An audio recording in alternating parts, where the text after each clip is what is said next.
আলোচনা করতে গিয়ে মনের অজান্তে যদি আমাদের জবান থেকে কোনো কথা বের হয়ে যায়, সেগুলো মানুষের স্মৃতিবোধ থেকে তুমি মুছে দাও।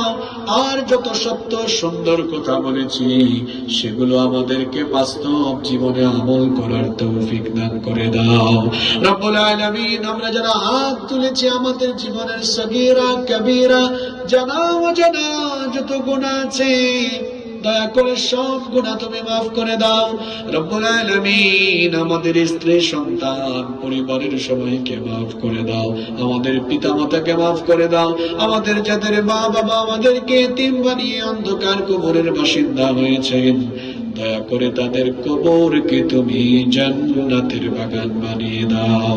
আল্লাহুম্মা গফিরলি ওয়া লিওয়ালিদাইয়া ওয়া কুর রাব্বিরহামহুমা কামা রাব্বায়ানি সগীরা রাব্বিরহামহুমা কামা রাব্বায়ানি সগীরা।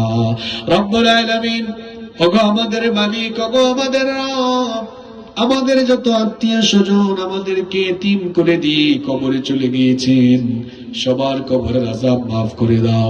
এই পাখিয়ালা এলাকায় কবরস্থানের যত মুর্দেগান শহীদ, সবার কবরের আযাব মাফ করে দাও রব্বুল আলামিন। আমাদের মধ্যে যারা অসুস্থ তাদেরকে শিফা দান করে দাও রব্বুল আলামিন।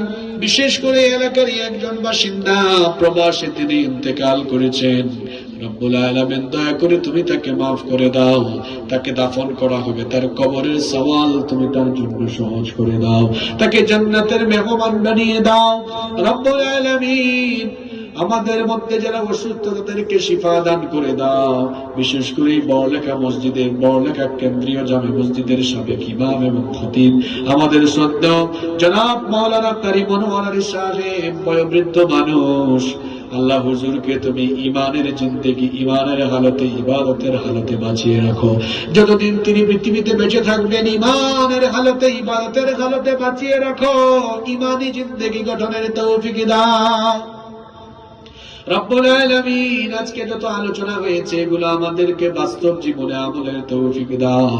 যে 6টি কবিরা গুনাহ নিয়ে আলোচনা করলাম, এই 6টি কবিরা গুনাহ সহ আরো যত কবিরা গুনাহ আছে, সকল কবিরা গুনাহ থেকে আমাদেরকে বেঁচে থাকার তৌফিক দান করে দাও। 5 ওয়াক্ত নামাজ জামাতে আদায়ের তৌফিক দাও রব্বুল আলামিন। আমাদের এই দেশের উপরে তুমি রহমত আর বরকত নাজিল করো। দেশি বিদেশি সকল ষড়যন্ত্র চক্রান্ত থেকে আমার দেশকে তুমি হেফাজত করো। আজকের এই মাহফিলকে কবুল করে নাও। এই মাহফিল বাস্তবায়নের জন্য যারা টাকা পয়সা দিয়ে সহযোগিতা করেছেন সবাইকে মাফ করে দাও।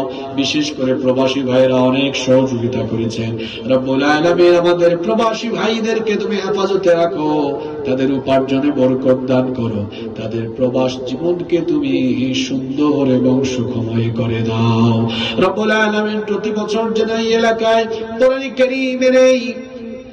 কোরআনে কারীমের এই দিন প্রচারের এই প্ল্যাটফর্ম যেন অব্যাহত থাকে, জারি থাকে, সেই ব্যবস্থা তুমি করে দাও রব্বুল আলামিন। আমার অত্যন্ত প্রিয় জনাব লুৎফুর রহমান ভাই সহ তার সাথে যারা এই মাহফিল আঞ্জাম দিতে গিয়ে মাহফিলের সাথে সম্পৃক্ত থেকেছেন, যারা কষ্ট করেছেন দিনের পর দিন, তারা ঠিকঠাক মতো ঘুমাতে পারেন নাই, খেতে পারেন নাই, এই মাহফিল বাস্তবায়ন করতে গিয়ে কত পরিশ্রম তাদেরকে করতে হয়েছে রব্বুল আলামিন। যারা ইন্তেজামের সাথে সম্পৃক্ত তাদের প্রত্যেকের জীবনের গুনাহ খাতা তুমি মাফ করে দাও, তাদের বাবা মাকে মাফ করে দাও রব্বুল আলামিন। আমাদের প্রত্যেককে তুমি দ্বীনের জন্য কবুল করে নাও। আজীবন আমাদেরকে দ্বীনের পথে অটল অবিচল থাকার তৌফিক দিয়ে দাও। সাল্লাল্লাহু তাআলা আলা খায়রি খালকিহি মুহাম্মাদিন ওয়া আলিহি ওয়া আসহাবিহি আজমাইন বিফদলি সুবহান রাব্বিকা রাব্বিল ইজ্জাতি আম্মা ইয়াসিফুন আলাল মুরসালিন ওয়ালহামদুলিল্লাহি রাব্বিল আলামিন। ওয়া জাআল আখিরা কালামিনা عند الموت لا إله إلا الله محمد رسول الله. السلام عليكم ورحمة الله.